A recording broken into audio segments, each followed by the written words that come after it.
have been on a hiatus. I know I said I would try and record something with my mom when I went to Minnesota, but that did not happen. We just had a lot to do, medical appointments and such, and so I didn't get to recording a podcast. And then when I did have time towards the end of my trip there, um, she was sick, had a head cold. Well, she had COVID. That's a whole nother story. Well, I'll just start there. My mom is the giver of COVID. I had COVID in December of 2021, and I got it from her, and she got it from the hospital when she had heart surgery. And yeah, and the first time I had it, I lost my sense of taste and smell, which was really creepy and gross. And sorry, I have some fuzz in my mouth here. Anyway, so and lots of like kind of central nervous electrical kind of things. That was really weird. And so here we are 2 years later, and she did it to me again. She was with me everywhere. We went everywhere together. And the only place she could have picked it up was from her charity quilting group she goes to every Monday. Bless her. She's been doing it for like 30 years. So that's all we could think of. And I tested negative like 3 times, and I said, I'm flying home. I'm going home. So unfortunately, I did end up COVID positive the next day. So yeah, it's been fun. I did stop at a yarn store or two while I was in Minnesota, and I'll stick a couple things in here at the end. One of them was a trunk show with Fiber MacGyver, and oh my gosh, I just loved talking with her. We were like, I think we're like sisters, soul sisters.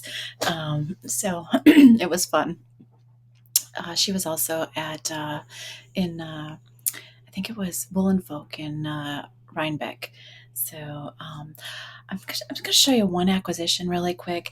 I went to SR Harris, and I will pop a couple pictures in here of SR Harris fabrics if you've never been there in Brooklyn Park, Minnesota, or in Burnsville, Minnesota. It's like a factory overrun of all of the designer fabric in the world.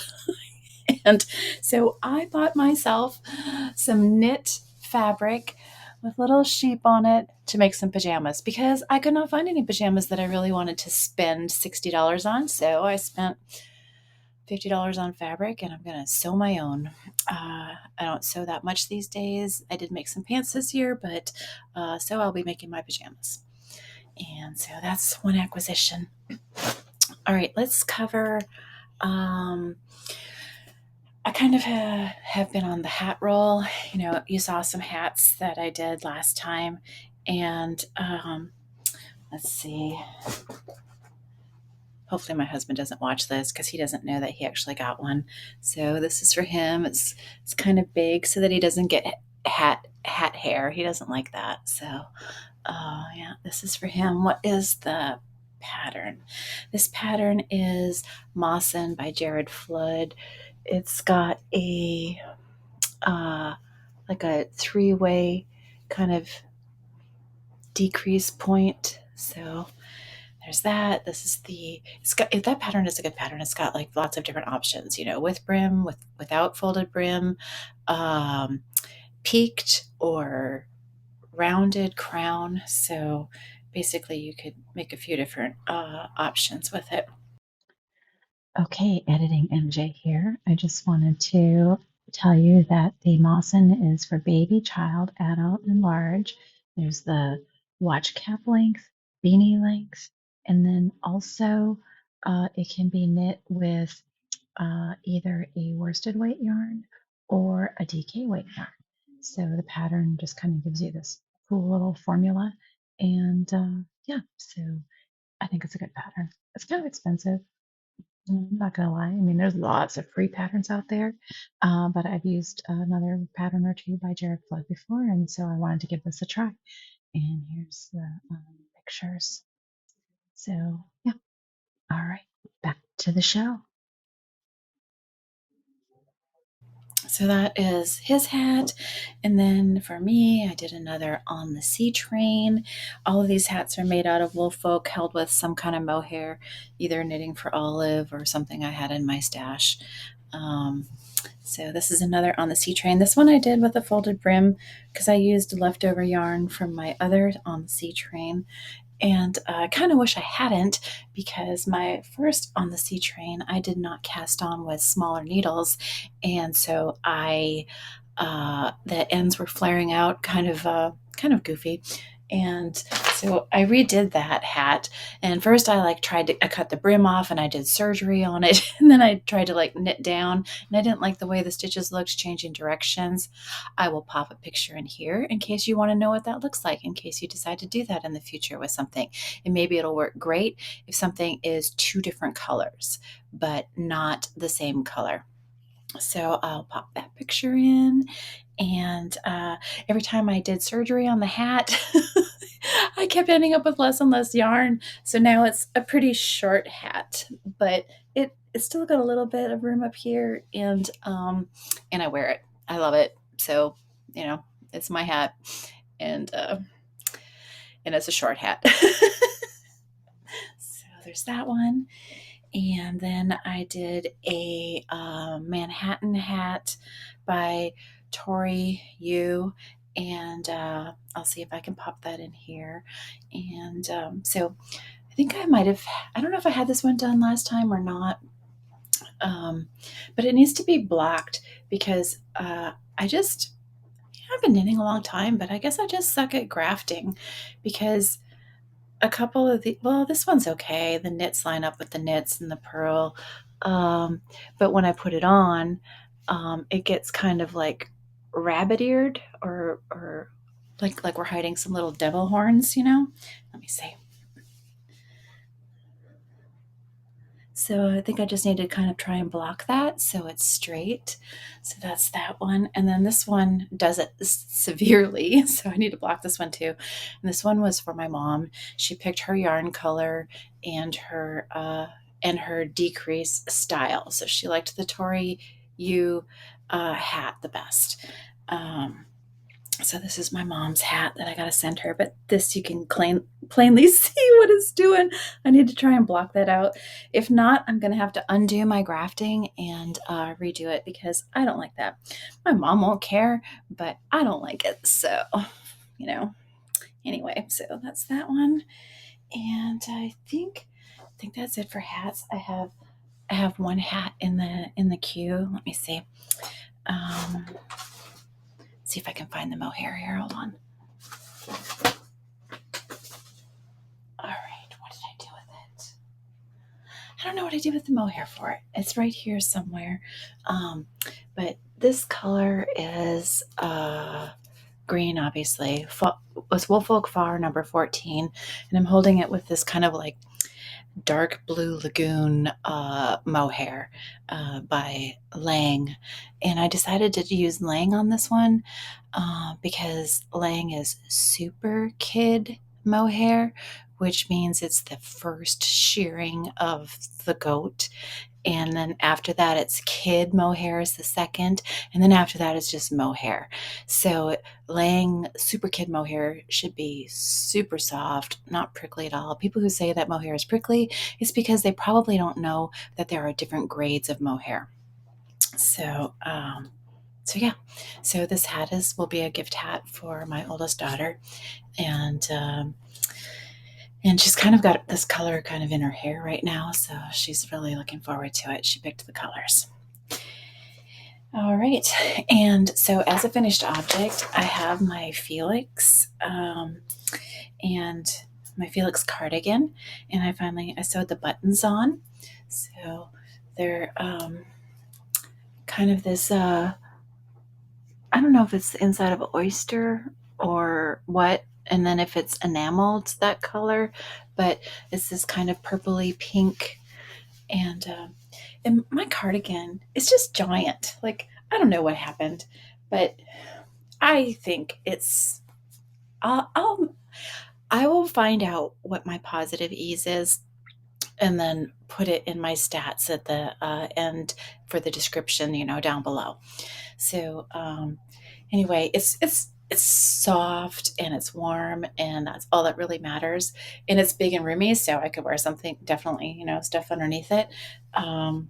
And yeah, so It's really sweet. This is that Gepard yarn. I talked about it last time, and it's kind of like birthday cake speckles or something like that.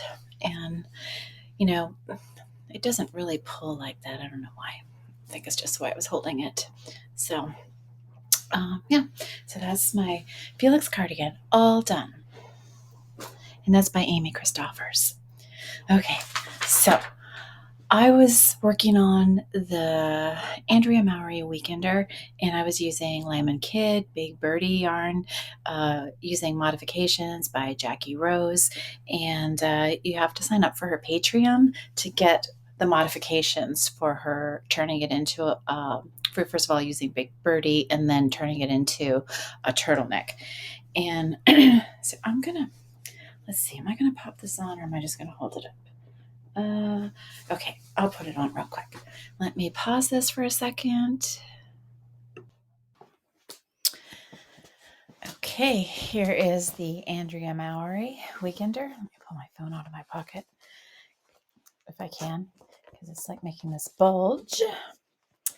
And so, like I said, I did this in Big Birdie and from Lamb and Kid, and the back is longer than the front, and I put some stripes in here and some stripes in the turtleneck. And you can see I have not yet picked up for sleeves. I was wearing it like this in Minnesota as a slip over because it was cold and this was warm. It's very soft and it's quite big. If I would have knit the Weekender to pattern, this is a size 1 with Big Birdie, and so bigger yarn, bigger needles, bigger sweater. And otherwise, if this was knit on the right yarn and needle size, this size 1 would have been for like a 28 or a 30-inch bust, I think. So I probably made my turtleneck too big, but in the end, after this has sleeves, it's going to be kind of like a big, sweatshirt kind of throw over. And so that is my Weekender. Okay, I'm going to take that off. I'm going to take that off while you're still here with me, because otherwise I have to mash 2 videos together. And this is the second time we're doing this, because when I mashed 2 videos together earlier, I overlapped them somehow, and I had 2 sets of audio going at the same time with one picture, and it was really chaotic, and I didn't know how to fix it. So I clipped that part and am doing this part over again. The next thing that I have to talk about is my Soldatna by Caitlin Hunter, and I talked about that last time, and it did not work out before. I'm on like take 5 because I am no quitter. So here it is right now. My little progress keeper came off there, or beginning of round marker. And so here it is. So before it gave me that kind of like tube neck effect, and I'm going to knit until the yoke is like so big, I guess, and then put it on some tubing, try it on tubing, barber cord, pony cord, whatever you call it, and block it and see if I can make it look like a regular sweater. And if I can't, then I'll frog it. But before I do frog it, I will get my first colorwork sweater and set it alongside this and talk about the floats and like my learning experience of doing colorwork. And so that we'll do that if I end up frogging this. I'm still going to do that if I don't have to frog this. That will be the best case scenario, of course. But yeah, this is like my 5th cast on, and I'm just hoping this time, whatever combination I did between number of stitches cast on and number of increases, I didn't do as many short rows as it called for. Let's see if I can find. So this is this is the back. So let me kind of fold it like this so you can see. So short rows add fabric, and the purpose of that, of course, is, and this would be like the shoulder right here, so that when you're wearing it, you know how a t-shirt kind of is lower in the front than in the back? That's the idea here, is that there's more fabric in the back than in the front, so that your sweater doesn't crop up and kind of choke you. So that is that. This is Botanical Yarns, a neon box that I got last summer. And unfortunately, this neon yellow is really washing out. It's so pretty. And I just can't get it to come through on screen true to color. So let's hope it works out this time. I think that's like about all that I have to go over. I kind of wish I hadn't have blown up my video, because I did kind of ramble on a little bit. Oh, I know what else I talked about. I talked about dye lots for a minute, because my hope is that, you know, if you're watching this, that you learn something. And so I just told you a little bit about short rows and what their purpose is. And so let's talk about dye lots for a minute. When I went to New York Sheep and Wool last this fall, I went to Clinton Hill Cashmere, and I had bought this one yarn like 6 years ago, and then I bought another one just now, and they are both color number 54687, and one is dye lot 7773, and the other is dye lot 5877. And the first one is here, and it's kind of this ballerina pink.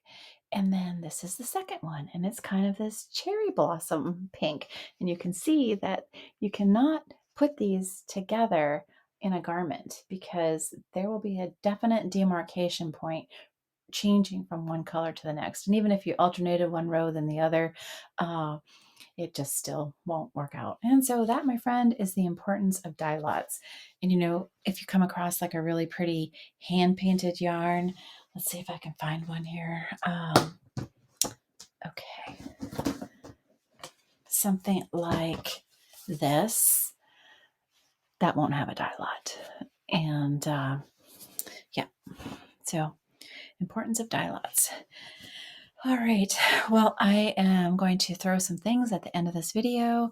A little bit of my mom, Edie, doing some hand quilting, and I'm going to throw in the interview with Fiber MacGyver, and I will also throw in a little snip from Stephen B. Yarn Store in Minneapolis. If you ever get to Minneapolis and you have never been to Stephen B., it's worth going there.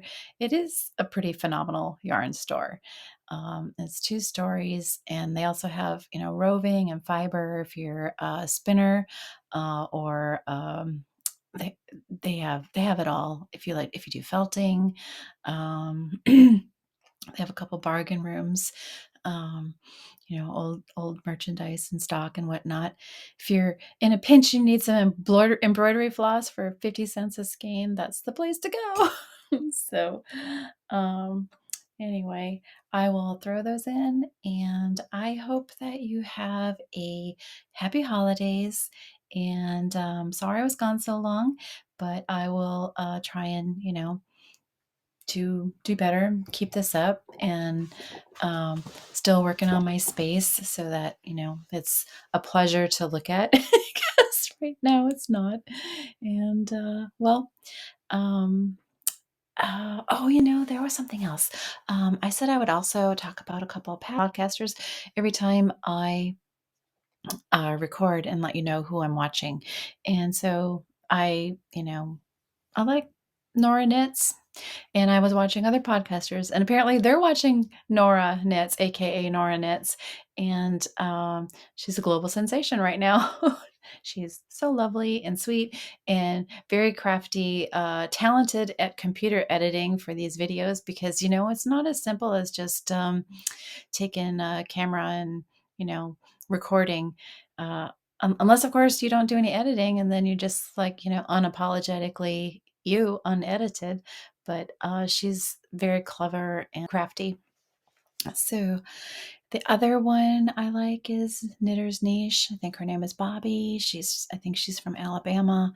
Um, I I like her podcasts, and her space is lovely. And she um, she does some test knits, so you get to see some new and interesting things. And anyway, so that's a couple right now. In case you're looking for other podcasters to watch, we'll try and put them in the description below.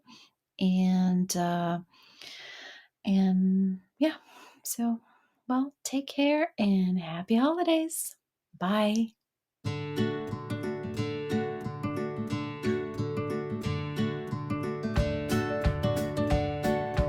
Okay, I'm here in Northeast Minneapolis at Knit and Bolt. Came to visit my mom in Minnesota, like I said, and I came across a trunk show with, I guess I'm going to do it this way, with Fiber MacGyver. And she was at WOOLFOLK at Rhinebeck this fall, and we're here to look at some of her product. Thanks for coming. Let's see if I can turn this around. Start it. Okay, so can you tell me about this here? I see that it's pressed flowers. Yeah, so this is the pressed flower hat. This is actually in my heavy sport, so merino sport weight, and I do these kits. So the contrast color only takes, it's much less yardage, and so I do these one-of-a-kind kits. And so it's just a little bit of a better price point, so you don't have to buy 2 full skeins because you don't need both. And then it just creates just such a beautiful hat, and I think it's a great way for people to try that motif to see if they like it, because the shawl obviously is a little bit more of a commitment. That mosaic knitting sometimes is a bit of a brain teaser, so I think this is just a great way to try it and see if you like it. Plus the hat, I love it because, let's see if I can show you. I have a ponytail in, so it's not going to look as good, but I did mine a little bit more loose because in Minnesota we wear hats for like 6 months. So because it's nice and loose, I can wear it, and then I don't have hat hair when I take it off. So that's why I did this one loose, but it's just as pretty if you want it to have a little bit of a tighter gauge. Okay. And so what about this here? I see this one's maybe a Surrey. Yes. Okay. So this is that sport base again with, and I pair it with a Siri. And so there's so many patterns that call for this weight, so like a DK, even a worsted. And so when you hold these together, this strand together, you get this beautiful decadent fabric that is so cozy. And you can see that it does really well with cables.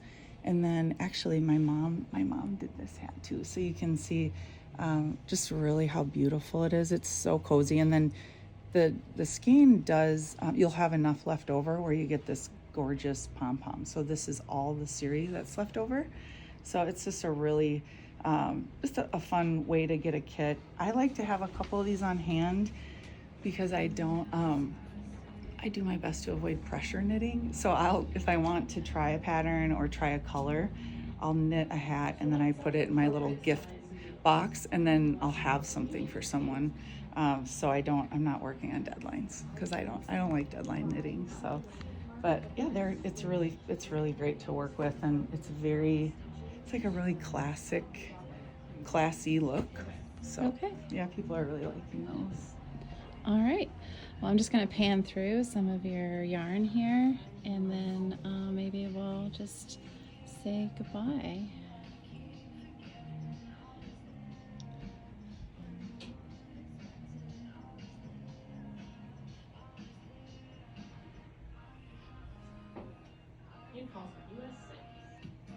Okay. You know what I wanted to show you quick? Sure. You don't have to record me if you want to, but this is the Musselburgh hat that's so popular.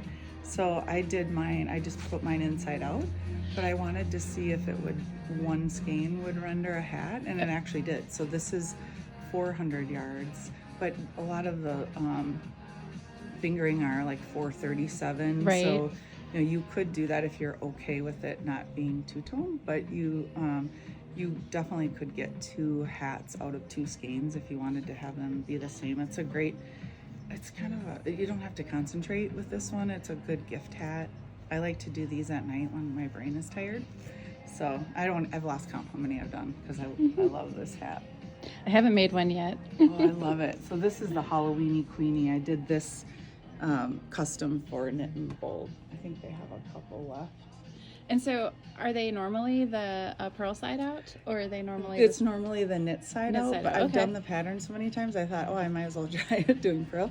But this is actually with a sport weight, so you can see it just has it's just a little bit heavier. It's still really nice. It's not too heavy, but that pattern is I think it's a great one just to have on hand because she gives you the amount of stitches for any weight of it. So you can just play around, and it's a good one too to try if you just want to see what a color looks like.